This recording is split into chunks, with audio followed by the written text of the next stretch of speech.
ایک میدان میں مختلف سبزیوں کی حکومت تھی۔ یہاں کسی انسان کا گزر نہیں تھا، لہٰذا وہ آزادی سے کھیلتی کودتی تھیں۔ سب میں بڑا اتحاد تھا۔ صرف ایک پیاز ہی تھی جس سے سب دور رہتے تھے۔ وہ سوچتی کہ شاید مجھ سے ہی کوئی خطا ہوئی ہے، اس لیے کوئی سبزی دوستی اور محبت کا ہاتھ نہیں بڑھاتی۔ جب بھی پیاز ان کے قریب آتی تو وہ سب ناک بھویں چڑھا کر وہاں سے بھاگ جاتی۔ لال مرچ بیگم تو ہمیشہ کہتی، آئے ہائے، اس میں سے تو بدبو آتی ہے، اور ناک سکیڑ کر چلی جاتی۔ خالو ٹماٹر بھی کم نہیں تھے، ہاں میں ہاں ملاتے اور کہتے، جب بھی پیاز ہمارے پاس آتی ہے تو ہماری آنکھوں میں جلن ہونے لگتی ہے۔ یوں ہر سبزی کو پیاز بیچاری سے کوئی نہ کوئی شکایت ضرور تھی۔ پیاز بیچاری یہ سب سن کر بہت افسردہ ہو جاتی، مگر وہ کسی کو کچھ بھی نہیں کہتی تھی۔ ایک دن اچانک آلو میاں کی آنکھیں بہت زیادہ خراب ہو گئیں۔ ارے آلو میاں، تمہاری آنکھوں کو کیا ہو گیا ہے؟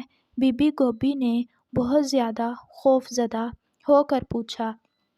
آلو بولا، ہائے ہائے، پتہ نہیں میری گول مٹول آنکھوں کو کیا ہو گیا ہے۔ ارے یہ تو آنکھوں کی وبا لگتی ہے۔ گوپی نے پھر خوف زدہ ہو کر کہا۔ ایک دن پھر شدید گرمی تھی۔ مرچ بیگم چکراتی ہوئی آئیں اور گر گئیں۔ گرمی کی شدت سے لو لگ گئی تھی۔ ابھی آلو میاں اور مرچ بیگم تکلیف سے ہائے ہائے کر رہے تھے کہ اتنے میں بھنڈی بیگم چلاتی ہوئی آئی، ارے بچاؤ، مجھے شہد کی مکھی نے کاٹ لیا ہے۔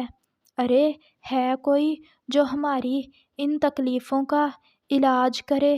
بھنڈی بیگم نے اونچی اونچی چلاتے ہوئے کہا۔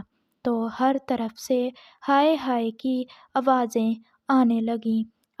آخرکار نانی گاجر نے گھبرا کر ڈاکٹر بینگن کے پاس گئیں اور بینگن کو ساری سبزیوں کی بیماری تفصیل سے بتائی۔ ڈاکٹر بینگن نے سب حال غور سے سنا اور فوراً مریضوں کے پاس پہنچے اور انہیں بتایا کہ ان سب کی بیماری اور تکالیف کا علاج پیاز میں موجود ہے۔ یہ سن کر تمام سبزیاں حیرت میں پڑ گئیں۔ ڈاکٹر بینگن نے سب کو پیاز کے فائدے بتائے۔ پیاز بہت مفید اور طاقتور ہوتی ہے۔ اس کے کھانے سے خون صاف ہوتا ہے اور گرمی میں کھانے سے یہ لو کے اثرات سے بچاتی ہے۔ پیاز بھی خاموشی سے یہ سب سنتی رہی۔ ڈاکٹر بینگن نے مزید بتایا کہ ہماری پیاری دوست پیاز میں یہ خوبی ہے کہ یہ آنکھوں کے علاج کے لیے بھی بہت مفید ہوتی ہے اور آنکھوں میں موجود جراثیم کا خاتمہ بھی کرتی ہے۔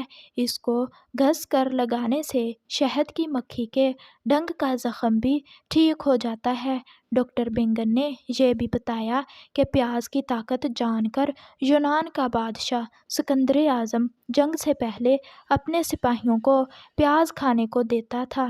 دیکھا، قدرت نے پیاز میں کتنے فائدے رکھے ہیں۔ یہ سب سن کر ساری سبزیاں شرمندہ ہوئیں اور پیاز سے معافی مانگی اور اسے اپنا دوست بنا لیا، اور پیاز نے بھی سب کی بیماری اور تکالیف دور کر دیں۔ تو پیارے بچوں، ہمیں کسی کے ساتھ بھی برا سلوک نہیں کرنا چاہیے، بلکہ ہمیشہ ایک دوسرے کے ساتھ مل جل کر رہنا چاہیے۔ اگر آپ کو ہماری یہ ویڈیو اچھی لگی ہو تو ویڈیو کو لائک کریں اور پلیز چینل کو بھی سبسکرائب کر دیں۔ شکریہ۔